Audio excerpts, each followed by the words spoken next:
I used to love Mr. Nightmare's YouTube channel. His eerie storytelling. The way his voice pulled you into the darkness. It was my nightly ritual. I'd turn off the lights, put on my headphones, and let his creepy tales carry me into a world of unease. But I stopped watching. Not because the stories got boring, not because I outgrew them, but because something happened. Something I can't explain. It started on a regular Tuesday night. Work had been rough, the kind of day where you just want to collapse and drown yourself in something familiar. Mr. Nightmare had just uploaded a new video. 3 disturbing true horror stories that happened in the woods. I remember thinking, perfect. Just what I need to unwind. I dimmed the lights, grabbed a bag of chips, and hit play. The first story was creepy, but nothing out of the ordinary. A guy gets lost hiking, finds a mysterious cabin, and hears footsteps following him through the forest. Classic Mr. Nightmare. The second story had me gripping the edge of my seat.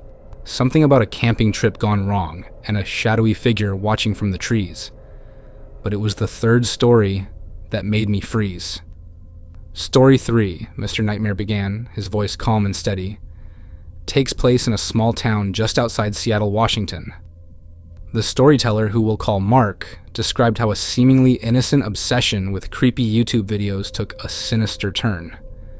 My hand stopped midway to my mouth, chip hovering in the air. Seattle? Washington? Mark? My mind scrambled to rationalize it. Maybe it was just a coincidence. Plenty of people live near Seattle, and Mark isn't the most unusual name, right? The story continued. Mark described his nightly routine, watching scary videos in the dark with his headphones on, feeling safe in the comfort of his own home. I nearly dropped the chip. He was describing me. Exactly. My routine, my habits, everything. My chest tightened, but I told myself I was overreacting.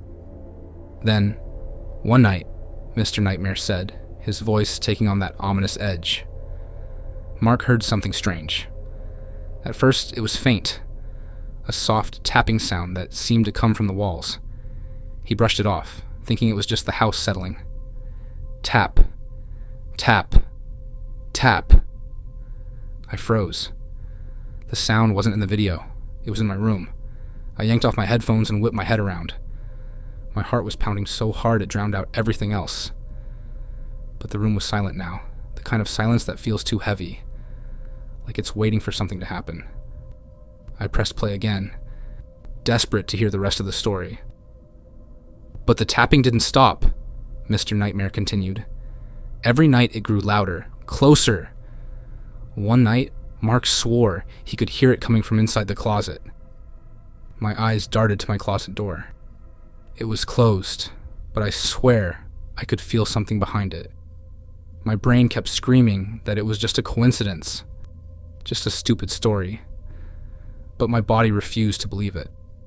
Finally, Mr. Nightmare said, his voice now a low whisper, Mark decided to confront whatever was causing the noise. He opened the closet door, expecting to find nothing but clothes. But what he found instead was... The video cut out. Just like that, the screen went black, leaving me staring at my own horrified reflection. I refreshed the page, but the video wouldn't load. It was like it had been erased. And then I heard it. Tap, tap, tap. It was louder now, and definitely coming from the closet. My throat felt like it was closing up. I wanted to run, to leave the room and pretend none of this was happening. But I couldn't move. It was like I was rooted to the spot, my body paralyzed by fear. Finally, I forced myself to stand.